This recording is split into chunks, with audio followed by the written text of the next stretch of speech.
Today I'd like to talk about a book I read from Marcus Tullius Cicero, who was a Roman statesman, lawyer, scholar, and philosopher. He lived from 3 January 106 BC to 7 December 43 BC. His extensive writings covered rhetoric, philosophy, and politics. Today I'd like to briefly discuss the book How to Think About God, an ancient guide for believers and non-believers. It's a pretty long title, but it's by Marcus Tullius Cicero. Before we begin what this book is and is not, it's not about any specific God. It's not about any specific gods. It's not about the Abrahamic God. It's not about the Muslim God. It's not about the Christian God. It's not about any Hindu gods. But all of the arguments clearly support the existence of God or gods. The argument that he makes is that there is a God or gods, a creator, or a supreme being. The book is for anyone with a religious or philosophical interest. It is an extremely digestible book and has only 139 pages. However, half of those pages are in Latin, at least in the physical copy I have. And the book could probably be read in 1 or 2 sittings. So when I bought the book, I just saw the title. I didn't look through it. I said, hey, that's interesting. It's a book about theological subjects, and it's a book from a Roman philosopher, and that's kind of what I like, is the Roman and Greek philosophers. And I took it on a work trip, and it was my only thing to read, and that's when I realized that on the left-hand side, that's all in Latin, and then this is the English. So it's 139 pages, but realistically it's only like 70. So I think you could really get through this in 1 or 2 sittings if you wanted to. And the book is not very big. I mean, you can see next to the size of my hand. If this was a normal size book, this thing would probably be like 35 pages. So like I said, as a fan of Greek and Roman philosophy, I enjoyed the book a lot.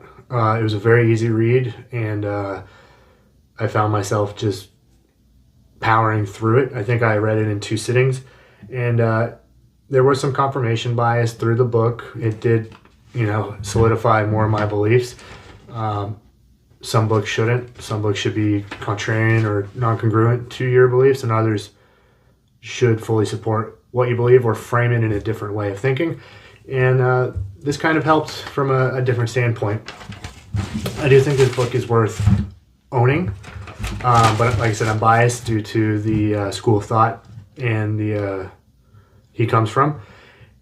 And now what I'd like to do is just read some passages out of the book and kind of just let you think about them. You guys can all come up with your own ideas. So the first one is, for what could be more clear and obvious when we gaze at the sky and contemplate the heavens than that there is some divine power of surpassing intelligence which rules over this realm. The next one I'd like to read is going to be a little longer, but I think this one kind of narrows it in or hammers it in a little better. The fourth and best reason put forward for the knowledge of the gods is the uniform and constant movement of the heavens. That is, the variety of usefulness, beauty, and the order of the sun, moon, and all the stars. The evidence of these celestial bodies should be enough to prove they are not a result of chance. Suppose that someone enters a home or gymnasium or public square and sees that everything there is well ordered and systematic and organized. Wouldn't he be able to rightly judge that this was not an accident, but the result of an intelligent mind at work whose orders are obeyed? Shouldn't we assume an even greater mind at work when we turn our eyes to the heavens and see such a vast, profound movements, such an immense and innumerable order, which never in the long and countless ages past has deviated? So if you just think about that, the requirement for the entire universe to be chance is pretty astronomical. For the next one, Now the heavenly bodies in the eternal order cannot have been created by man. Therefore, that which created them is superior to man. What would we call this creator other than God? For humans to exist in this universe, thinking nothing is greater than themselves, is foolish and arrogant. Therefore, there is something superior, and thus God certainly exists. Throughout the book, or his writing, his treatises, one of his main arguments for the existence of God is that there has to be something greater than man, and everyone believes there's something greater than man. There's the universe, there's the cosmos. But if something's greater than man, why would that just not be God? He uses the argument throughout, and I'm sure you could make plenty of counter arguments for that. But I think it's a pretty solid and really a self-evident argument for the existence of God. So another one he uses right after, it's not right after that, but the next one I want to do is, it follows therefore that the part of the universe which possesses the ruling principle must also have these qualities, but in a keener and greater form. Thus, we can assume that the universe must possess wisdom, and that the element which holds together all that exists excels in perfect reason. From this we see that the universe is in fact God, and that the vital force of the universe is held together by the divine nature. So again, he goes into, there's something out there greater than humans. We all know that the universe exists. Therefore, there is a God. At least that's how I see it in my simplified viewing of it. I'm only going to do two more. This one, I think, is one of the few places I actually wrote notes in this book.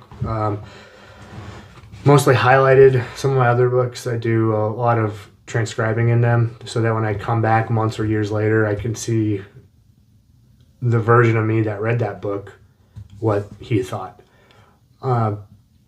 So for the second to last passage I'd like to read is, since all motion originates in the primal heat of the universe, and since that heat is self-originating and not moved by something external, it follows that the universal heat is a living soul.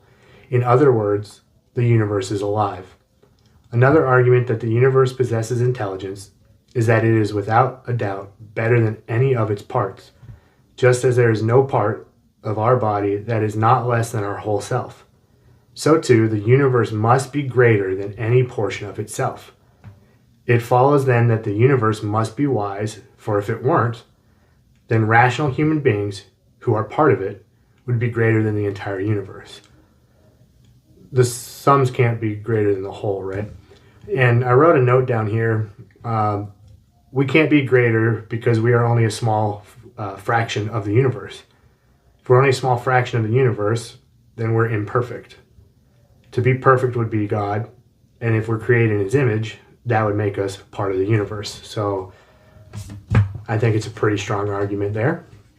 And then for the final one that I'd like to read, I think it's actually kind of funny, and I think it's a good way to end the readings. It's not the end of the book, but I think it's a good way to end, would be, anyone who sees this truth and denies it is not only ignorant, but guilty of impiety if he says that the gods do not exist. And there is very little difference between denying their existence and depriving them of any stewardship or providential care. For it seems to me that someone who is inactive barely exists at all. To sum up, the existence of the gods is so abundantly clear that I regard anyone who denies it as out of his mind. So we'll leave with that one. I thought it was kind of funny.